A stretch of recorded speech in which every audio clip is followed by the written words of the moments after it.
Assalamualaikum warahmatullahi wabarakatuh. Jumpa lagi dengan saya pada video pembelajaran tentang sistem politik.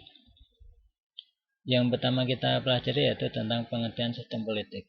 Sistem yaitu satu kesatuan, sedangkan politik ini adalah pemerintahan kota atau negara. Nah, jadi sistem politik merupakan keseluruhan kegiatan politik di dalam negara atau masyarakat. Sedangkan unsur-unsur politik yaitu ada dua. Yang pertama adalah infrastruktur politik, yang kedua adalah suprastruktur politik. Nah, infrastruktur politik ini adalah kelompok atau kekuatan politik dalam masyarakat yang turut berpartisipasi secara aktif.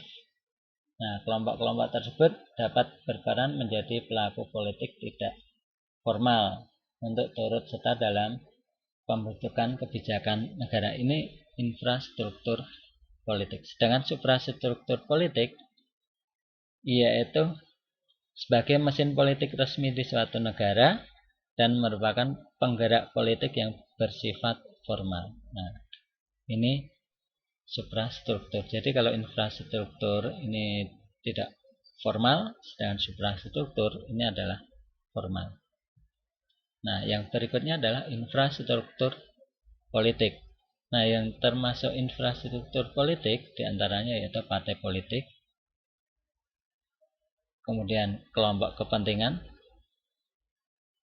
yang ketiga kelompok penekan, dan keempat media komunikasi.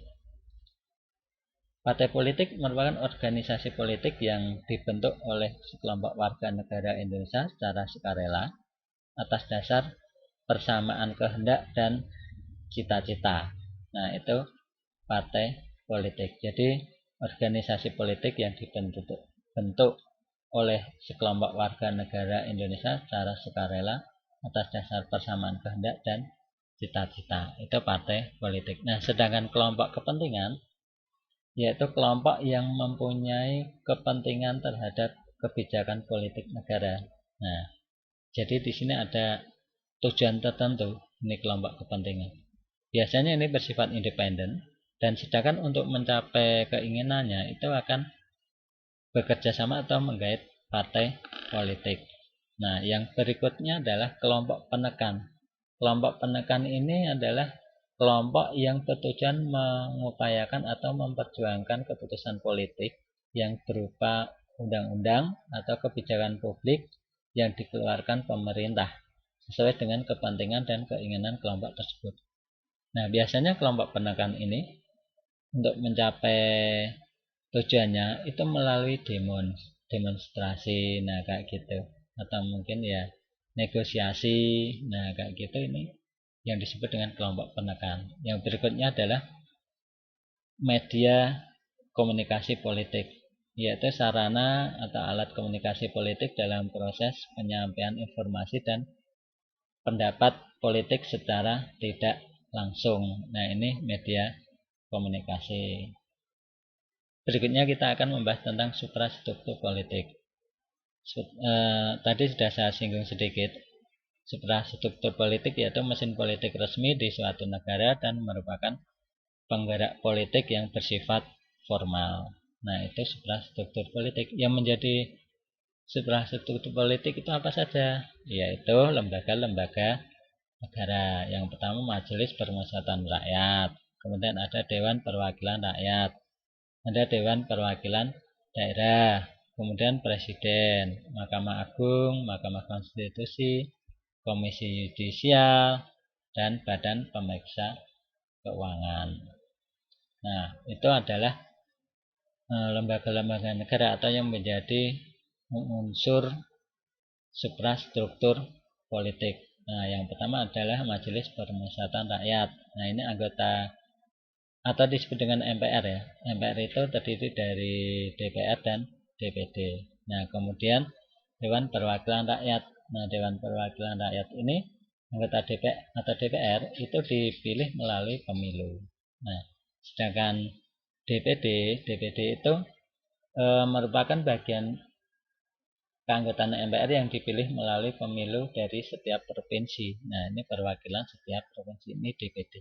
Dan presiden seperti yang sudah kita ketahui yaitu pemimpin sebuah negara. Nah, sedangkan Mahkamah Agung itu merupakan lembaga negara yang memegang kekuasaan kehakiman di samping sebuah Mahkamah Konstitusi di Indonesia. Ini sesuai dengan pasal 24 ayat 2 UUD NRI tahun 1945.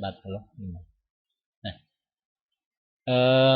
sedangkan Mahkamah Konstitusi atau MK itu mengadili pada tingkat pertama dan terakhir undang-undang terhadap UU NRI tahun 1945. Jadi ini tentang memutuskan hasil perselisihan tentang pemilu. Ini tugas dari MK. Nah, perselisihan tentang pemilu. Sedangkan Komisi Yudisial yaitu lembaga mandiri. Nah, lembaga mandiri yang dibentuk oleh Presiden atas persetujuan DPR. Tugas KAI apa? Nah, ini mengusulkan pengangkatan hakim agung. Nah, kemudian KAI yang ke-8 adalah Badan Pemeriksa Keuangan atau disingkat dengan BPK, yaitu badan yang merupakan lembaga yang bebas dan mandiri dengan tugas khusus untuk memeriksa pengelolaan dan tanggung jawab keuangan negara. Nah, itu sedikit materi tentang sistem politik. Semoga bermanfaat bagi kita semua. Saya tutup. Wassalamualaikum warahmatullahi wabarakatuh.